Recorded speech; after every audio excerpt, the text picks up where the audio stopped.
ന്റെ മമ്പറത്തെ തങ്ങളെ ഇടയ്ക്കിടയ്ക്ക് ഇങ്ങനെ പറയുന്ന ഉമ്മമാരെയും അമ്മമാരെയുമൊക്കെ എല്ലാവരും കണ്ടിട്ടുണ്ടാകും. എന്താണ് മമ്പുറം തങ്ങളുടെയും മമ്പുറം മഖാമിന്റെയും ചരിത്രം? മലപ്പുറം ജില്ലയിലെ തിരൂരങ്ങാടിക്കടുത്ത് കടലുണ്ടിപ്പുഴയുടെ തീരത്ത് സ്ഥിതി ചെയ്യുന്ന കേരളത്തിലെ പ്രശസ്തമായ മുസ്ലിം തീർത്ഥാടന കേന്ദ്രമാണ് മമ്പുറം മഖാം. മമ്പുറം തങ്ങൾ, തറമ്മൽ തങ്ങന്മാർ എന്നീ പേരുകളിൽ പ്രസിദ്ധരായ യമനി സാദാത്തുമാരുടെ കുടുംബങ്ങളാണ് ഇവിടെ മറമാടപ്പെട്ടിട്ടുള്ളത്.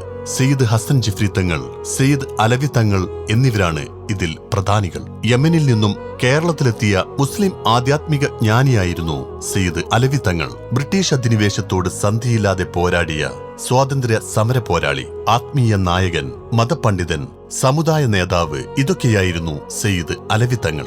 1800കളിൽ മിക്ക മാപ്പിള പോരാട്ടങ്ങളുടെ നേതാവും സ്രോതസ്സും സയ്യിദ് മമ്പുറം തങ്ങളായിരുന്നു. ദക്ഷിണേന്ത്യയിലെ വിവിധ ഭാഗങ്ങളിൽ നിന്നായി ജാതിമത ഭേദമന്യേ നൂറുകണക്കിന് പേർ മമ്പുറം മഖാമിലെത്തുന്നു. സന്ദർശകർക്ക് ആത്മീയ ചൈതന്യം പകരുന്നതോടൊപ്പം കൊളോണിയൽ വിരുദ്ധ പോരാട്ടങ്ങൾക്ക് ഊർജം പകർന്ന ചരിത്ര ഭൂമിക കൂടിയാണ് മമ്പുറം മഖാം. ഇവിടെ അനവധി സുവനീർ ഷോപ്പുകളും അത്തർക്കടകളും മറ്റു മധുര പലഹാരക്കടകളും കൂടാതെ ഇവിടെ സന്ദർശിക്കാനെത്തുന്ന തീർത്ഥാടകരുടെ കാരുണ്യത്തിന് കരം നീട്ടുന്ന നിരവധി പേരെയും നമുക്ക് കാണാം. സയ്യിദ് മമ്പുറം അലവി തങ്ങളുടെ അന്നത്തെ മാളികയാണ് ഈ കാണുന്നത്. ഇവിടെയാണ് തങ്ങൾ താമസിച്ചിരുന്നത്.